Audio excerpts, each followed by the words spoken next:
Russian President Vladimir Putin will not be attending the summit of the Brics group of nations in South Africa in August by mutual agreement. South Africa's presidency announced this on Wednesday. A statement from the office of the president, Cyril Ramaphosa, said Russia will be represented at the summit holding from the 22nd to the 24th of August in Johannesburg by its foreign minister, Sergei Lavrov. South Africa forced and faced this dilemma in hosting the summit because, as a member of the International Criminal Court, it would theoretically be requested to arrest Putin for alleged war crimes if he were to attend. The ICC has issued an arrest warrant for Putin. The leaders of Brazil, India, China, and South Africa will all attend the summit, the president said. We're now being joined by a political analyst, Farai Muvuti, to discuss the diplomatic implications of South Africa playing host to Russia in the face of this arrest warrant already issued by the ICC against Russian President Vladimir Putin. Farai, good to have you with us. Thanks for joining us. Obviously, South Africa does not want to be put in an awkward position. In fact, Cyril Ramaphosa has said in a court affidavit that South Africa would risk going to war with Russia if he did arrive on their shores and were to be arrested. That's Putin, that is. What do you make of all of this?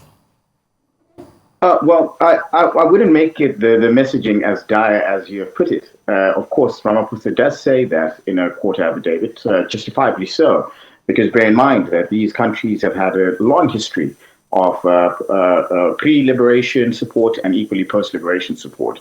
And in the words of Mandela, you know, my friends remain my friends and no one will dictate who my enemies are to me. And that pretty much sums up South Africa's foreign policy. In this particular instance, I think Putin's decision, because the invitation was initially sent by the South Africans as chair of the Brics summit. And it was down to Putin to either accept or to reject. And in this particular instance, I think in Putin's team, they recognize the importance of Brics, and they equally recognize the importance of sustaining the relationship with South Africa. And so they, in supporting South Africa, have declined their head of state to attend, and equally in supporting and ensuring that the focus on the Brics summit is primarily on the content rather than the Putinization of the narrative, as it were. I think this is the decision that they've taken. Very good, Farai. If I may digress a little, do you think the last meeting of African leaders to Russia, on account of toning down the war with Ukraine, had any meaningful impact regarding that? Criticism had grown over the futility of such endeavor. Even that rhetoric is coming from Africans as well. Well, I think it's a misguided approach to think of it. If you consider the fact that the current military operation by Russia is actually happening on Ukrainian territory.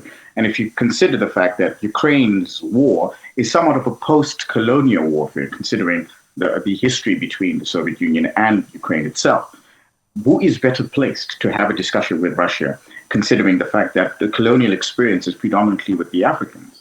So we were better placed. The African leadership was better placed to have this particular discussion and equally try to tilt the discourse towards a peace narrative. What has been the alternative?